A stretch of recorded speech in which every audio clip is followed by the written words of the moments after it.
I was born in the early 90s, and the music we grew on had everything to do with hopes and dreams for the new millennium. Everything was looking good. Dandora's Kalamashaka spoke of the harsh reality of life in the ghetto. The language was Sheng, raw but we loved it. Uko Fulani strengthened the wave of conscious hip-hop, giving way to artists like Kaisa, Nazizi, and Juliani. Juliani still sends chills through Kenyans with his sharp, lyrical flow. Poxy Pressure gave us Total Bala, and Ting Badimalo was a hit. Ted Josiah was a super producer, and Heartstone took Kenya with Ohiki. Necessary Noise was played all over radio, and DJ Pinye brought the club to TV. Adrian was a radio spin master. The Rabah brothers gave us Homeboys, and Ogopa dominated by giving way to artists like Chameleon, Baby Cool, Red Sun, Nameless, and the timeless Issa, whose memory lives on.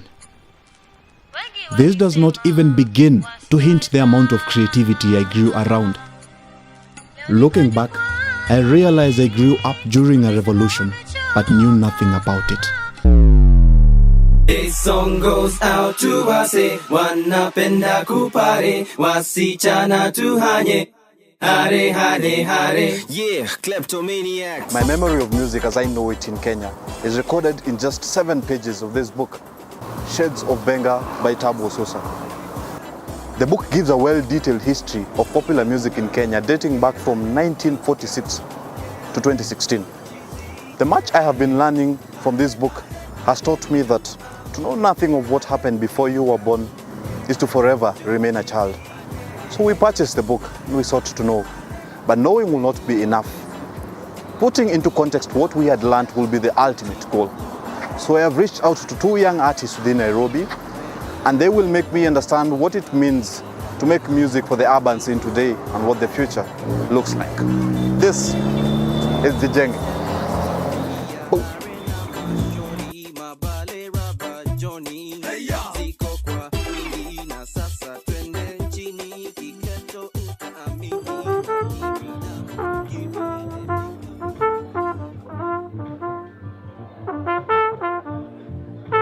My music is just from my head, and in my head there is a lot of things that go on. There is the culture that I'm in, the society that I'm in, the feelings that I have, the genuineness, the honesty of my expression.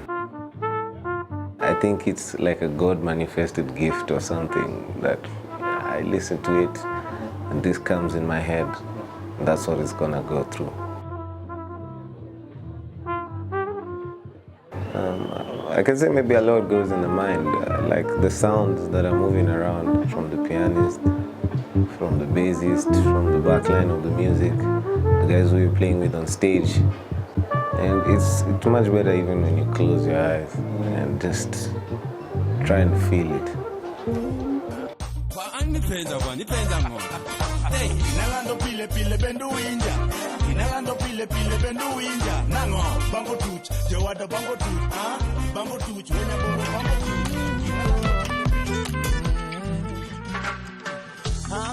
My style of music is just a style of music that has existed.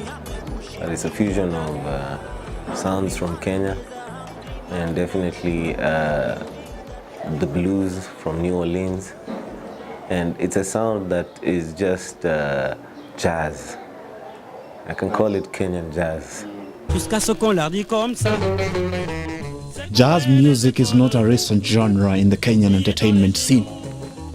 This track from an extended play record titled Nigeria's Greatest features a name few Kenyans know of today, Ben Nicholas Apudo, arguably one of the best saxophonists of Kenyan origin to have graced the entertainment scene in the 50s and 60s. Even in these early years of no internet and no vibrant TV or radio presence, Ben broke barriers and recorded with many groups across Africa in Leopoldville, present-day Kinshasa. Just to emphasize on how great this man was, When was the last time you saw a Kenyan name on a record titled Nigeria's Greatest? Oh boy, he could play. Sadly, Ben passed away in the mid-90s, and only his eldest daughter, Josephine, attended his funeral.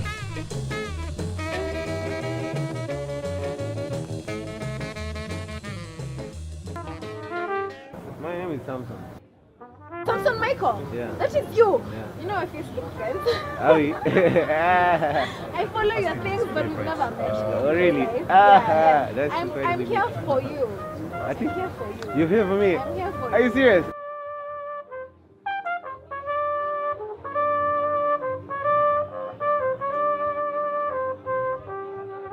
How many instruments do you play? A bunch of instruments. A bunch of them. I play trumpet is my main instrument, definitely. A little bit of piano, guitar, saxophone. Drum. I perform poetry. I started off music in primary school, where I used to play the drums for the school. And I grew up as a drummer for most of my years. Then in high school, I started playing trumpet in Nairobi school. And I played my trumpet for 4 years, and I saw my future somewhere between those years as a trumpeter. I didn't expect you to be this young.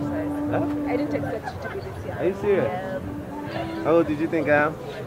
Maybe 30. How old are you? 24. Fuck. Yeah. Serious? Yeah. Not. I'm going to message you this weekend. Definitely. We need to talk. I'd love it. Yeah. We should.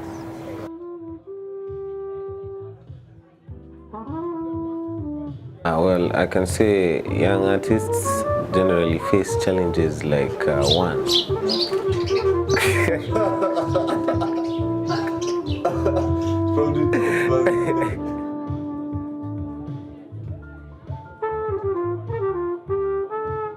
Video, like if today was the last time you're performing ever, what would you do differently? Like just nothing. Like I'm just gonna do the same thing. The Like, same I'll just thing. do- You're yeah. sure you're like content with what you've done up to now? Aye, okay. I respect that. What song are you looking forward to watch? In general, I can say everyone is just trying to sound Kenyan. Everyone is just trying to appeal to Kenya, and Kenya is, and what we have in our radio and what we have in our media is what is making us or making other different musicians, try and appeal to different areas, try and appeal themselves, try and appeal their music in different ways. I really like how Susan Owio moves her music down to every side of the world and pushes down the Kenyan culture through the world. Yeah. The question of culture in Kenya and Nairobi may have thousands of answers, because apart from Nairobi being a rich pool of ethnical diversity, it also easily adopts new styles. Well, not so long ago we were not only adopters, but also international influencers. Helule lule ya baba, helule nyolanga itabu, helule. The famous Helule Helule single by Daudi Kabaka caught international attention when a British top band, the Tremeloes, recorded their own version of Helule. This took them to the top 20 in the UK charts, 1968.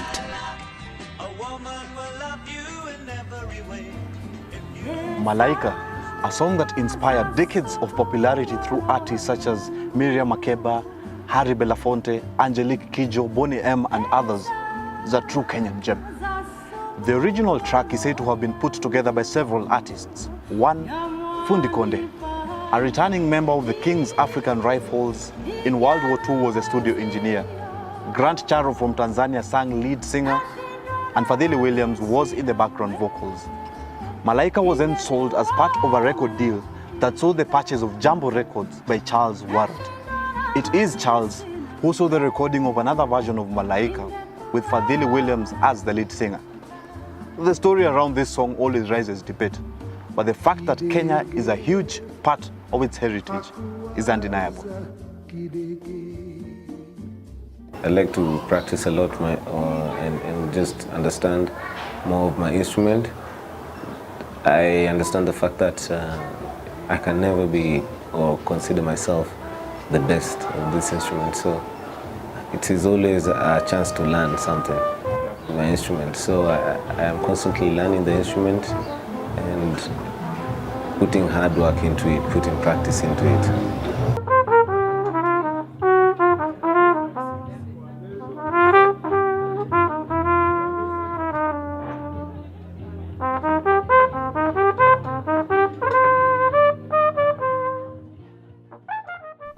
How do you measure the best in a field such as this?